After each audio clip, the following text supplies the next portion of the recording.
Yeah, so now as you can see, I have set up a small experiment for you to understand the behavior of charges.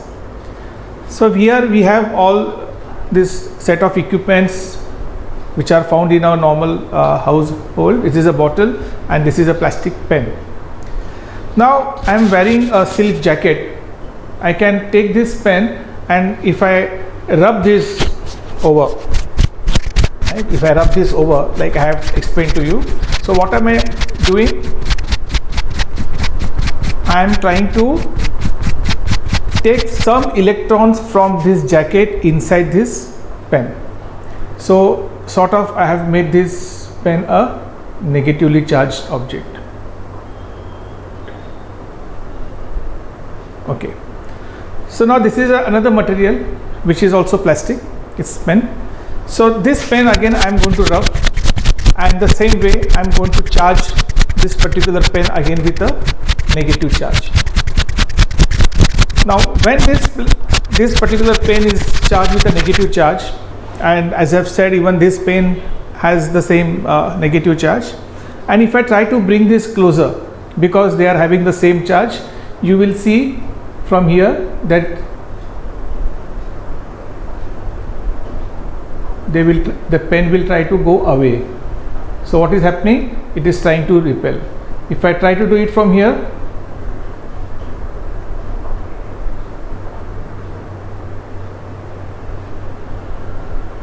see, can you see? It is getting repelled.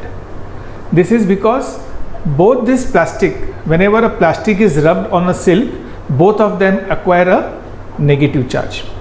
Now the same process I will do this on with a glass rod. So I don't have a glass rod over here, so I'm using a normal glass, right? I will again rub this pen and give it a negative charge, right? So we had seen that when the pen is rubbed or a plastic body is rubbed, it develops a negative charge, and when two plastic bodies were rubbed, both of them were having negative charges, so they were repelling each other. Now if I am using this glass and if I rub this glass, so it is what happens when we are rubbing a glass, the glass gets positively charged and not negatively charged, which means the electrons on this glass are getting, because of friction, are getting transferred on the silk body.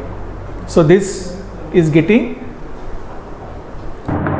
so you can see the glass is getting positively charged, and when this glass is brought towards the pen, which is already having a negative charge, you will see there will be a force of attraction in that.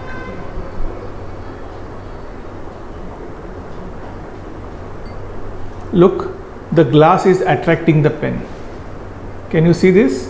The glass is now attracting the pen. This is the basic concept of electrostatics.